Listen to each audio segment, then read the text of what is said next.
a difficult place this was to play for you guys last year, the atmosphere in this building? Yeah, I mean, they had it packed out. Everybody was excited.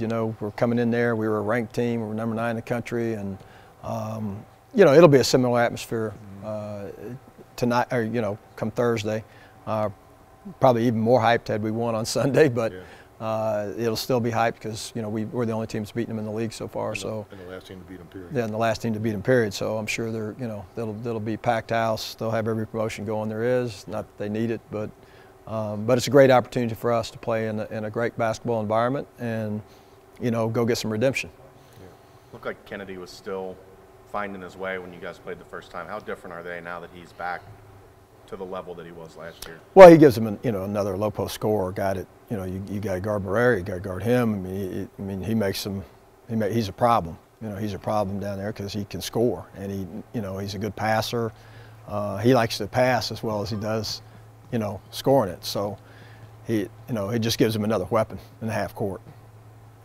You look at the league stats; they're like number 1 or number 2 in almost every category, offense and defense.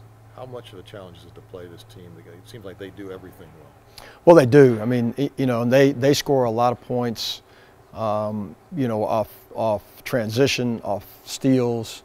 They're probably the best in the league at running on missed shots. I mean, they get the ball out and go, and they get it on top of you quick. And so you got to be good in transition defense. And then, because Larry Brown, who he is, he's a stickler on execution. So they're gonna execute their half-court stuff and run it and run it and run it. They're not going to take too many bad shots.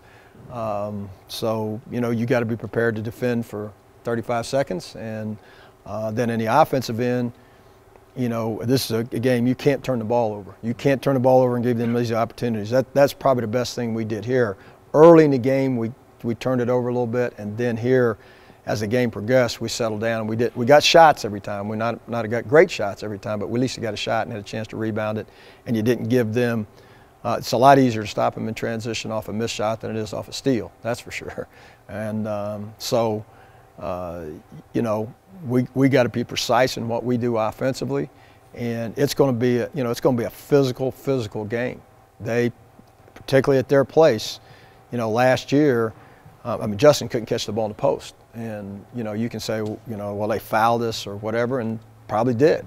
But, it's how they play, so they're not going to call every foul. I mean, that's just, they can't. I mean, officials can't. The game would be ruined. They're going to they always adjust, I think, somewhat to the physicality of the game both ways. So it's got to be, we got to be prepared on the offensive end to fight for position, to fight for rebounds, if we're going to have a chance to score against them. And, we can't turn the ball over and give them layups, and we better run the ball some. When we get misses, we better push it and see if we can't get some stuff in transition.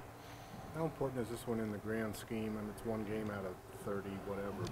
Well, it's a huge opportunity for us to, again, erase, the loss at East Carolina. I mean, we were, nobody was never pleased with any loss, but we certainly felt like that was a road victory we could get. And so this is a huge opportunity for us to go down there and erase that one a little bit, because you're going to play against a nationally ranked team and, a good team. And obviously, if you're going to try to stay in the race, you can't keep getting in the loss column. You got to keep getting wins.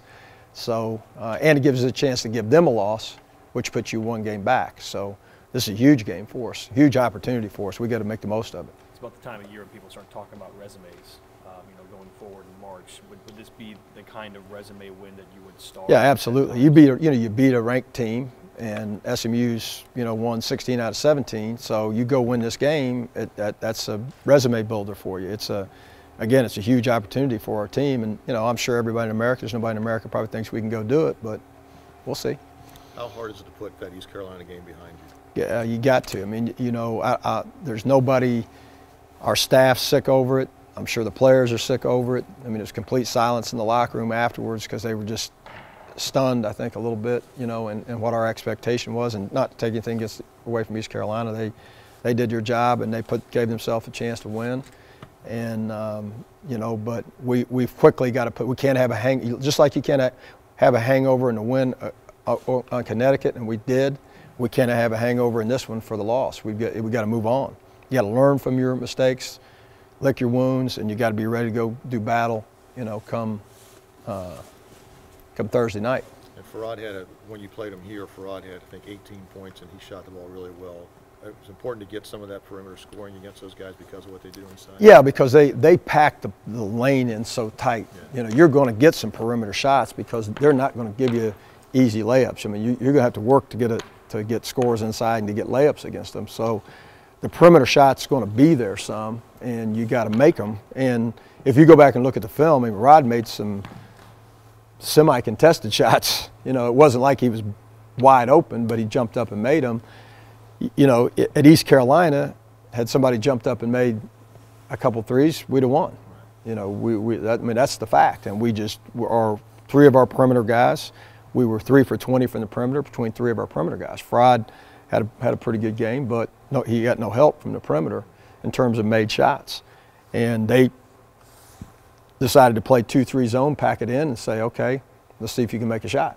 We didn't. And we baited a little bit into taking some semi-contested ones. We probably should have drove the ball a little bit more, got to the free throw line. And, you know, again, in this game, you got to be careful because it's like playing against the zone, their man-to-man is, because, again, they help so much that you can end up just shooting all jump shots if you're not careful, and you can't do that. You got to drive the closeout when they close back out to you and get fouled. You got to run offense crisp enough to get the ball inside some, and, you know, you got to get some in transition.